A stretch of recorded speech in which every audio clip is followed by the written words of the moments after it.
When it comes to creating that sliced text effect, Affinity actually does it the easiest.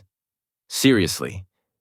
If you've struggled with Illustrator or Photoshop, you'll be shocked at how straightforward it is here.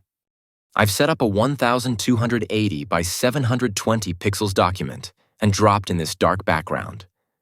Before we start, I'll be working in the Vector Studio, so make sure your Vector View mode is turned on too. Now we need the text we're going to slice. So grab the Artistic Text tool and type the word SLICED.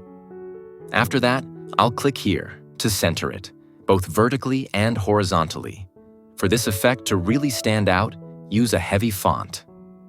I'm going with Montserrat Black since thicker letters make the slice more visible. I'm also switching the text color to this bright green, keeping that classic Affinity green theme going.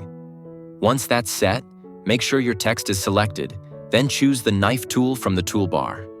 The quick shortcut to it is K on both Windows and Mac. Now, if you've never used the knife tool before, there's a good chance the straight line mode isn't turned on yet. When it's off, you can click and drag to make all sorts of irregular wavy cuts. Fun for doodling, but not what we need here. For this effect, we want a clean, perfectly straight slice. So first, make sure the straight line option is activated. Once that's set, I'll click and hold at the exact point where I want the slice to start, drag across to where I want it to end, and then release. That gives us a crisp, controlled cut. Next, I'm going to select the entire text. Go up to the Layer menu and choose Ungroup All. This breaks everything down into individual shapes created by the slice. With all those shapes now separate, I'll select them again and switch to the Shape Builder tool. What we want is to combine all the top pieces into one clean shape and all the bottom pieces into another. So I'll just click, hold, and drag across the upper slice to merge it, then repeat the same motion across the lower slice. And just like that, we're left with two solid shapes, the upper slice and the lower slice.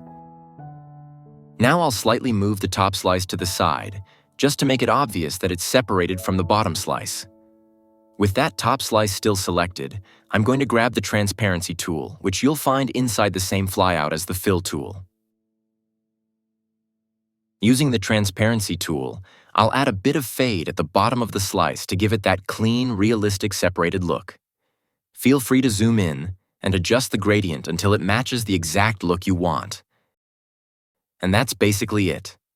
Super simple, super clean.